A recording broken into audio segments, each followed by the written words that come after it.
Yo, yo, check it. Okay, y'all. Welcome. Hanging out with your comrade, Mohammed.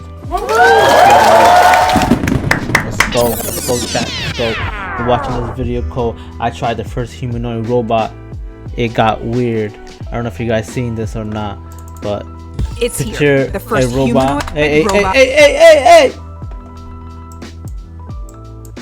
Picture the first robot that's literally in your house cleaning up your dishes and taking up your home chores. Like, we're at that age, but it's more to it. See, let's check out this video. This is probably gonna be a little creepy. Let's check it out. It's here. The first humanoid robot housekeeper. Thank you, Neo. For $20,000, you can pre-order 1X's Neo robot now, with delivery in 2026. I think you missed a tiny spot over here. Just one little catch. Nah. There may be a human behind the curtain, pulling the robot's strings. Whoa, if I throw up, wait. will the robot throw up? Wait, so it's not a robot. It's like somebody from somewhere else. That's crazy. Imagine in the future if they could build something like this. They're gonna send like spaceships and all that shit. I think that's gonna be the way how we meet with probably aliens. Is like, if that ever does happen, is to robots to set up like this. Is the only way I can think of. A company representative may need to peer into your house via Neo's camera eyes to get things done. To many people, this is crazy. You have to be okay with this for the product to be useful. But is Neo a useful product? We're twinning now, Neo. Home robots have had two big challenges: creating a safe and capable body and a smart brain. 1X is taking on both of those, which is why Neo looks so different from a more industrial factory robot. Neo, it's 70 degrees here in California. Why are you wearing a sweater? Good question. Bert, why am I wearing a sweater? It's a combination of safety and just also generally aesthetics. You can think of it kind of like a skin, except if it was an actual skin, that would probably be pretty creepy. It is creepy. Inside Neo, the hell they're talking about? With some very powerful motors. They're trying to make it look cute and shit. Here at 1X. These motors are so strong and light that instead of using the classical gears that you see in robots, we can actually pull on tendons loosely inspired by biology and muscles. This allows Neo to move around not just quietly and smoothly, but also be very lightweight and be very low energy in motion, just like people. That lightweight design is intended for our safety, in case the 66-pound robot falls. Although Neo is capable of lifting up to 150 pounds, it's not as superhuman as you'd think. Crush it. It's a walnut. It's happening right now. It's happening to banking, blockchain, crypto. There's this concept that we think that robots... Imagine they've made a function where you could just crush the whole shit and then somebody's controlling from the other side. I don't know, I wouldn't want that in my home, that's for sure. are like superhuman in like pressure. They're like literally in your home too, and surveillancing you through that. All in, it took Neo a little over a minute to fetch a water from the fridge 10 feet away. Thank you, Neo. Next challenge, load 3 items in the dishwasher. You got this, Neo. You got it. 1 fork only. You got it. Come on, you got it! And that took 5 minutes. The Neo fuck? I saw isn't the one shipping in 26. The new model will be safer and have better hand dexterity. The one I saw still needed to take breaks to charge and cool down. The challenge isn't just Neo's body, it's also its brain. The body has to perform tasks safely, but the brain needs to know how to do them on its own, without human help. But right now, everything I saw Neo do was guided by a skilled pilot. Teleoperation is essentially when there is a human in the loop. And who is the voice I'm hearing right now of Neo? Hi, I am a remote operator in a different room in the building. And what's your name? Turing. What's your real name? My real name is Turing. Like that's your name on your birth certificate?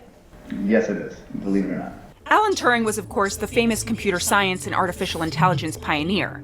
But this Turing, with a VR headset and controller, was the one actually operating Neo. That is, until he handed me the controllers. I actually might throw up. I think my hand is... I have no idea where I'm facing. This is me doing the Macarena. Yeah, Macarena! Neo had to go to urgent care. See you, Neo. Why does Neo need to be operated like this in the first place? Give AKA me a an AI follow, neural let me network get to needs 25 to look for more followers, real-world let me get to experience. 25. The videos of the robot doing things Sorry, via ADHD teleoperation. It is because you're okay with that social contract. If we don't have your data, we can't make the product better. I'm a big fan of what I call like big brother, big sister principle, right? Big sister helps you. Big brother is just there to kind of monitor you. And we are very much the big sister. Depending on how much you want to trade, we can be more useful.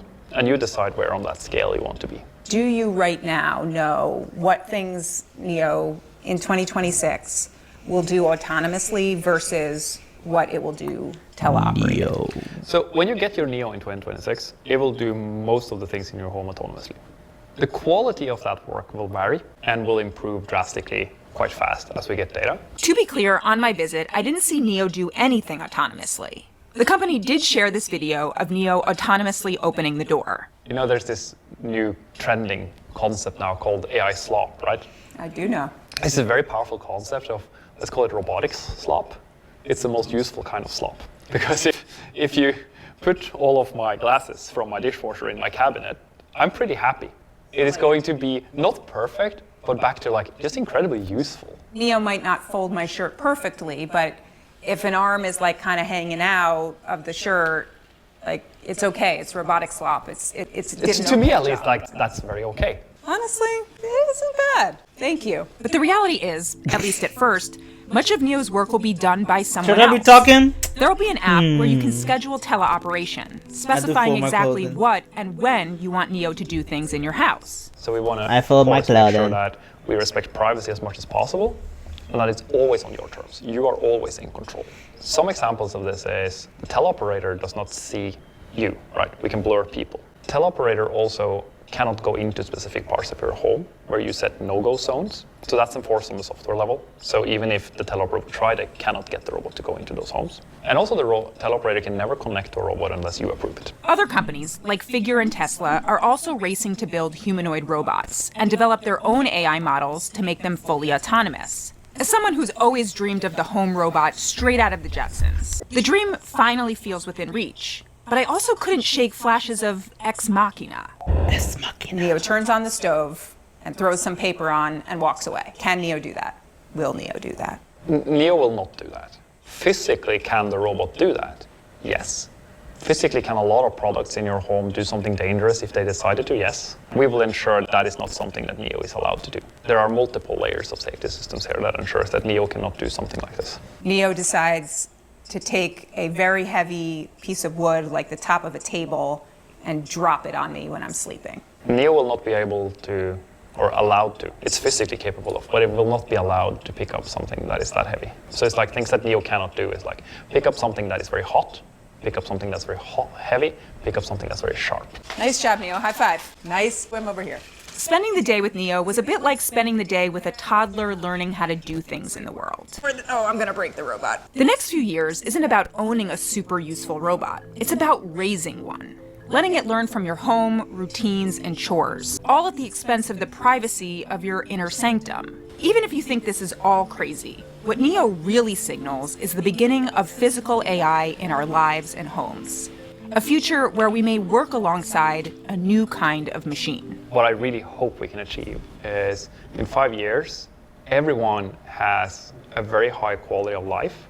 Everyone has a feeling of independence, irregardless of their age or any kind of disability. And I do hope we can give people more of their agency back and people can focus on what they actually want to do. No, like this. And Six, yo, seven. they did not. What is going on? This 6'7", man. I don't know. What would you guys be doing? I don't know if I'll get like a type of robot like that. I think it's pretty surveillance. We already know the companies are probably being funded by heavily Zionists. Also, companies. Man, if it was like independent made off of that, maybe, but you still got to get those minerals and raw resources from somewhere, and it's coming from definitely still exploitative manners at some degree. But I don't know, it's enough for me. I'll use robots in another way, if anything. Automation and AI is in a different way. Like, I think some way it's not bad to do is the way how they've been doing for protein sequencing, and also like trying to figure out a way for I guess current, was it HIV, was it like ending HIV, the strands and changing it. And I think it was also Alzheimer's and other stuff. I think those are good purposes for use of AIs and other methods that needs to be used. But I don't know, motherfuckers looking at you in a robot like neon. Not for me. No. Alright, y'all. W video still. I'm out of here. Check you out later.